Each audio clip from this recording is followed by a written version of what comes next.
August மாதம் 2வது வாரத்துடைய weekly top 10 தான் நம்ம இந்த வீடியோவில் பார்க்க போகிறோம். போன வாரமே தியேட்டரில் நிறைய சின்ன படங்கள் வந்திருந்து அதெல்லாம் நிறைய நம்ம ஸ்கிப் பண்ணியிருந்தோம். ஆனால் இந்த வாரம் பார்த்தீங்கன்னா அவ்வளோ சின்ன படங்கள் சொல்லி ஆகணும். தியேட்டரிலாம் ரொம்ப தரல. அந்த படங்களோட போஸ்டர் ட்ரைலர்லாம் பார்க்கும்போது என்னடா படம் எடுத்து வச்சிருக்கீங்கன்ற மாதிரிலாம் நிறைய தோணுது. ஸோ வாங்க நம்ம அப்கமிங் ஸ்டாரோட வீக்லி டாப் 10 என்னென்ன படங்கள் இடம் பிடிச்சிருக்கு, என்னென்ன படங்கள் எந்த தகவலை பிடிச்சிருக்குன்றத போய் பார்த்துருவோம். நம்ம கவுண்டர்ல 10வது இடத்துல 2 படங்களை பார்க்க போறோம். இல்ல முதல்ல பார்க்க போற படம் சரண்டர். இந்த படம் போன வாரம் தான் ரிலீஸ் ஆச்சு. இந்த வாரம் பாத்தீங்கன்னா ஒரு 2-3 தியேட்டர் கிட்ட ஓடுற மாதிரி இருக்கு.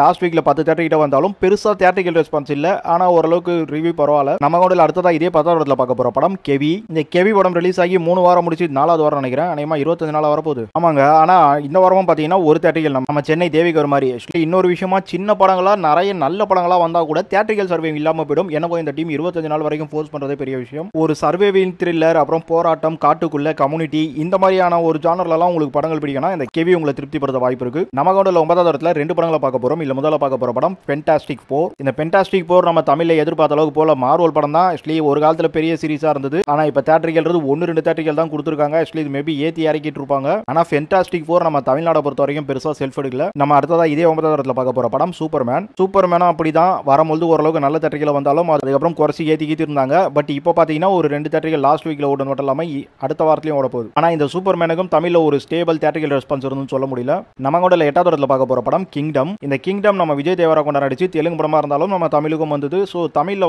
ஒரு 20 தியேட்டர் கிட்ட குத்துனாங்க லாஸ்ட் வீக்ல. ஆனா இந்த வாரம் பாத்தீங்கன்னா ஒரு 3 தியேட்டர் கிட்ட தான் வந்துட்டு இருக்கு. ஆக்சுவலி ரொம்ப இங்க தமிழ் அடி வாங்கியிருக்கு. இத்தனைக்கும் இங்க பெருசா படங்கள் இல்ல. இப்படி இருக்கும்போது இவ்வளவு அடி வாங்கியிருக்கு. ஆனா உங்களுக்கு பாக்ஸ் ஆபீஸா பாத்தீங்கன்னா 100 கோடி கிட்ட வந்துடுச்சு. பட் இதுக்கு பட்ஜெட்டே அதிகம். எனவே பட்ஜெட் அதிகனாலும் தியேட்டர் ரைட்ஸ்லாம் கம்மியா தான் போயிருக்கு. சோ அப்படி எடுத்துருவாங்க இந்த படத்துக்கான ப்ராஃபிட். ஆனா என்ன ஒண்ணு, ஒரு வெற்றிங்கிறத கிங்டம் அடையிறது டவுட்னு சொல்லணும். தமிழ்ல டோட்டலா அவுட் ஆகிற மாதிரி தான் இருக்குது. ஆனா தெலுங்குல ஓரளவுக்கு அப்படியே ஓடிட்டு இருக்கு.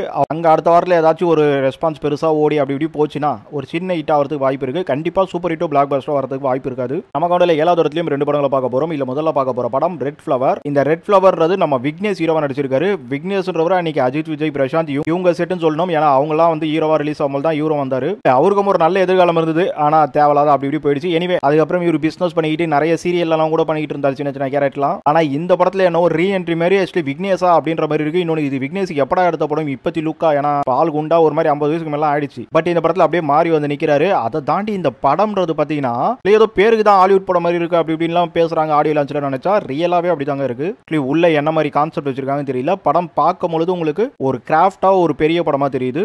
உள்ளுக்குள்ள மட்டும் கரெக்டான கதைக்கான நாட்டு வேஸ்ட்னாங்கன்னா இப்போதைக்கு தியேட்டரில் பாத்தீங்கன்னா ஒரு 20 தியேட்டர் கிட்ட கொண்டு வந்துட்டாங்க. ஆனா எல்லாமே சிங்கிள் ஸ்கிரீனா தான் இருக்கு. சோ ஒரு அல்டிமேட் விஷயத்தை இந்த படத்துல பேசியிருந்தாங்கன்னா விக்னேஷ் என்னதான் ஒரு பழைய ஹீரோ அப்படி இப்படிலாம் பார்த்து மார்க்கெட்டில் அதெல்லாம் பார்த்தாலும் அவர் அந்த ஹீரோ லுக்கு ஆப்டா இருக்காரு. ஆனா மனுஷன் கொஞ்சம் குள்ளம் தான். ஸோ இந்த படம் பார்க்கும்போது கொஞ்சம் வேற மாதிரிலாம் இருக்கு. அதுக்கெல்லாம் சூட் ஆகிறான்னு தெரியல. எனிவே கான்செப்ட் வெயிட்டா இருந்தா கண்டிப்பா ஹிட் அடிக்கும். இருக்கா இல்லையான்றதை நெக்ஸ்ட் வீக்ல பார்த்தலாம். நம்ம கூட அடுத்ததா இதே 7வது இடத்துல பார்க்க போற படம் அம்பிகாபதி. அம்பிகாபதி நம்ம தனுஷ் நடிச்சு ராஞ்சனான்னு சொல்லிட்டு இந்தியில முதல் 100 கோடி வாங்கின படம். அந்த படம் இப்ப தியேட்டரில் ரிலீஸ் பண்ணியிருந்தாங்க. ரீ ரிலீஸ்ல லாஸ்ட் வீக்லேயே கிட்டத்தட்ட ஒரு 15-20 தியேட்டர் இருந்து அதே தியேட்டரில் இந்த வாரமும் ஓட்டுற மாதிரி தான் இருக்கு. அது என்னவங்க தனுஷுக்கு மட்டும் ரீ ரிலீஸ்ல நிறைய படங்கள் நல்லா ஓடுது. அதுவும் அந்த டைம்லயே ஓடாத அளவுக்கு இப்போ ஓடுதுன்ற அளவுக்கு அவரோட படங்கள்லாம் ரீ ரிலீஸ்ல சக்க போட்டு இருக்கு. அதுல இந்த அம்பிகாபதியும் சேர்த்துக்கணும் போல இருக்கு. நம்ம கூட 6வது இடத்துல பார்க்க போற படம் சித்தாரே ஜமீன் பேர். இந்த சித்தாரே ஜமீன் பேர் படம் கிட்டத்தட்ட ரிலீஸ் ஆகி 50 நாள் ஆயிடும் போல இருக்குங்க. இன்னும் தியேட்டர்ல ஓடிட்டு ஒரு ஸ்கிரீன் கொடுத்து அப்படியே ஓட்டுறாங்க. ஆனா என்ன ஒண்ணு 25 நாள் போஸ்டே இது காணும். ஆக்சுவலி 50 நாள் ஆக போகுது. ஆனாலும் அதுக்கும் போஸ்ட் வருமான்னு தெரியல. ஆனா தியேட்டரிக்கல் ஓடிட்டு இருக்கு சிங்கிள் ஸ்கிரீன்ல. அதுவும் சும்மாலாம் ஓடல. தியேட்டரிக்கல் அவங்க போட்டிருக்க ஸ்கிரீன்ல ஆட்களும் பார்த்துட்டு இருக்காங்க. இந்த படத்தை பத்தி நிறைய பேசியிருப்போம் நம்ம ஒவ்வொரு வாரமும். அதை தாண்டி இந்த டைட்டில் சித்தாரே ஜமீன் பேர்ன்றது என்னடா இது டைட்டில் புரியல நினைச்சீங்கன்னா ஆக்சுவலி அவங்க அர்த்தமா தான் வச்சிருக்காங்க. விக்கிபீடியா பார்த்துட்டு தெரிஞ்சிருக்கும். ஸ்டார்ஸ் ஆன் எர்த்னு கொடுத்துருப்பாங்க. தமிழ்ல சொல்லணும்னா நட்சத்திரங்கள் மண்மேலே. இந்த படம் பார்த்தவங்களுக்கு தெரிஞ்சிருக்கும். இந்த டீமுக்கு பெரிய சித்தாரம் தான் வச்சிருப்பாங்க. அந்த பிசிக்கல் மென்டல் சேலஞ்ச் பசங்களா அவங்க நட்சத்திரங்களா இந்த படத்துல ஒப்பிடுறாங்க. அந்த நட்சத்திரங்கள் குணாதிசயங்களோட அவங்கள மெர்ஜ் பண்றாங்க. நான் சொன்ன இந்த டைட்டிலுக்கான இந்த விஷயங்கள்லாம் தெரிஞ்சுக்கிட்டு போகும்போது இந்த படம் உங்களுக்கு இன்னும் ஒரு படி மேல தெரியும். நம்ம சார்ந்து நிறைய விஷயங்கள் யோசிச்சுட்டு இருப்போம். சோ அதுக்கு மத்தியில அவங்களா எவ்வளவு பிராடா இருக்காங்க அந்த மாதிரி சில விஷயங்கள் இந்த படத்துல பேசியிருப்பாங்க. நம்ம கவுண்டர்ல 5வது இடத்துலயும் 2 படங்களை பார்க்க போறோம். இல்ல முதல்ல பார்க்க போற படம் F1 ஒரு ஹாலிவுட் படமா இருந்தாலும் நம்ம இந்த கவுண்டர்ல வச்சு பேசுறது எல்லாமே பாத்தீங்கன்னா தமிழ்ல நம்ம தமிழ்நாடு ஆக்சுவலி சென்னையில இந்த மாதிரி ஓடுறத வச்சு தான் பேசிட்டு இருக்கோம். இங்கிலீஷ் வெர்ஷன் நம்ம இதுக்கு எடுத்துக்கிறதே இல்ல. அதே மாதிரி இந்த தமிழ் வெர்ஷன்லயும் படம் ரிலீஸ் ஆகி இருக்கும் 50 நாள் ரேஞ்சு கிட்ட வந்துருச்சு. ஆனா இப்பவும் பாத்தீங்கன்னா ஒரு 2 தியேட்டரிக்கல் ஓட்டுற மாதிரி தான் இருக்கு. ஆக்சுவலி 4 தியேட்டர் அந்த மாதிரி போயிட்டு தான் இருக்கு இந்த படம் இன்னைக்கு கூட. சோ தியேட்டரிக்கல் சர்வேன்றது F1 பொறுத்த வரைக்கும் பாத்தீங்கன்னா மைல்டா அப்படியே வந்துட்டே இருக்கு. நம்ம கூட அடுத்ததா இதே 5வது இடத்துல பார்க்க போற படம் Jurassic World Rebirth. Jurassic World ரீபர்த்லாம் ரிலீஸ் ஆகி 6 வாரம் வாரம் முடிஞ்சு 7வது வாரம் நினைக்கிறேன். ஆக்சுவலி இப்போ கூட பார்த்தீங்கன்னா இந்த படம் இன்னி வரைக்கும் ஒரு 4 ஸ்க்ரீன் 5 ஸ்க்ரீனில் ஓடுது. நாளைக்கும் 4 ஸ்க்ரீன் 5 ஸ்க்ரீன், அதான் அடுத்த வாரத்திலையும். இந்த படம் கிட்டத்தட்ட 35 நாளைக்கு மேலே தேட்டரில் ஓடுதுன்னா இதுக்கு வந்து நம்ம பெருசாக தான் சொல்லணும். ஆக்சுவலி F1 நம்ம பெருசாக பேசினாலும் அதில் எவ்வளோ பெரிய கலெக்ஷன் வந்திருக்குமான்னு தெரியல. ஆனால் ஜெராசிக் வேர்ல்டுக்கு ஒரு பெரிய பூம் இருந்தது கண்டிப்பாக. மற்ற படங்களை தாண்டி ஹாலிவுட் படங்கள் இப்போ வந்து சர்வே ஆகிட்டு இருப்பதில்லை அந்த படங்கள் நடுவில். இதுக்கு முன்னாடி ஒரு செட் இருந்தது மேலே, அந்த செட்டை விட்டுருங்க. இப்போ லேட்டஸ்ட் செட்டில் ஜெராசிக் வேர்ல்ட் ரீபர்த்ன்றது ரொம்ப நல்லா பர்ஃபார்மன்ஸ் பண்ணிட்டு இருக்கு. இதுவும் தமிழ் வருஷன் பற்றி தான் பேசிட்டு இருக்கேன். ஹாலிவுட்லாம் எடுத்தீங்கன்னா அடிச்சு தூக்கி தும்சம் பண்ணிச்சு வேர்ல்டு வைடா இந்த படம். நம்ம கூட 4வது இடத்துல பார்க்க போற படம் ஹவுஸ்மேட்ஸ் படம் போன வாரம் தான் ரிலீஸ் ஆச்சு. ஆக்சுவலி ட்ரைலர் பார்க்கும்போது நம்மளுக்கு என்ன இம்பாக்ட் இருந்தோ, தர்ஷன், காளி வெங்கட், வினோதினி இந்த ஒரு காம்போல இந்த படம் நல்ல ஒரு ஆடியன்ஸ் சாட்டிஸ்ஃபை பண்ண மாதிரி நல்ல டிராமாவா இருக்கு. நல்ல ரிவ்யூவும் கிடைச்சிருக்கு, ஆடியன்ஸ் சாட்டிஸ்ஃபைடும் இருக்கு. ஆனா என்னவோ தியேட்டருக்கு பெருசா ஆடியன்ஸ் போல. படத்தோட பட்ஜெட் கம்மி தான், அது ஏற்ற மாதிரி சின்ன பர்ஃபார்மன்ஸ் கொடுத்துட்டு தான் இருக்கு. பட் அடுத்த வாரம்லாம் ஒரு பெரிய படம் வருது, எப்படி சர்வே ஆகும்ன்ற விஷயங்கள் இருக்கு. ஆனா தியேட்டர்கள் பாத்தீங்கன்னா இப்பவும் 20-30 தியேட்டர்கள் தான் கொடுத்துருக்காங்க. தியேட்டர்கள் நிறைய ஷோஸ் இருக்கு, 3-4 ஷோன்ற மாதிரி தான் போயிட்டு இருக்கு எல்லாமே. ஸோ லாஸ்ட் வீக்ல இருந்து இந்த வாரத்துக்கு பாத்தீங்கன்னா அந்த டவுன் கிரேடுன்றது பெருசா வரலாம் தான் சொல்லணும். நம்ம கூட 3வது இடத்துல பார்க்க போற படம் மாரிசன் நம்ம பகத் பாசில் வடிவேலு நடிச்சு ஒரு 2 வாரத்துக்கு முன்னாடி வந்தது. இப்போ 3வது வாரம். இந்த 3வது வாரத்தில் பாத்தீங்கன்னா கிட்டத்தட்ட ஒரு 20 தேட்டர்கள் கொடுத்துருக்காங்க. ஆக்சுவலி லாஸ்ட் வீக்ல என்ன தேட்டர்கள் ஓடிச்சோ அதை அப்படியே சர்வே பண்ணுது. இந்த படத்தை நம்ம super good films RB Choudary produce பண்ணியிருந்தாரு.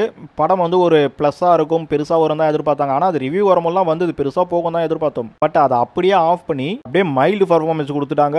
அது இன்னும் தேட்டரிக்கல் ப்ராஃபிட்டுக்கே வந்து இங்க தவிச்சிட்டு தான் இருக்குன்னு சொல்லணும். அந்த அளவுக்கு மாரிசன் படத்தோட பர்ஃபார்மன்ஸ்ன்றது தேட்டரிக்கல் ஒரு சொதப்பல கொடுத்துருச்சு. பட் படமா பார்க்கும் பொழுதும் ஆடியன்ஸ் சாட்டிஸ்ஃபைடா பார்க்கும் பொழுதும் இந்த படம் வர்த்தா தான் இருக்கு. நம்ம கவுண்டல 2வது இடத்துல பார்க்க போற படம் மகாவதார் நரசிம்மா. இந்த படம் ரிலீஸ் ஆகியும் 2 வாரம் முடிஞ்சு 3வது வாரம். ஆக்சுவலி 105 கோடி மேல கலெக்ட் பண்ணிடுச்சிங்க. படம் வேற லெவல்ல ப்ராஃபிட், வெறும் அனிமேஷன் அந்த மாதிரியான ரேஞ்சில்.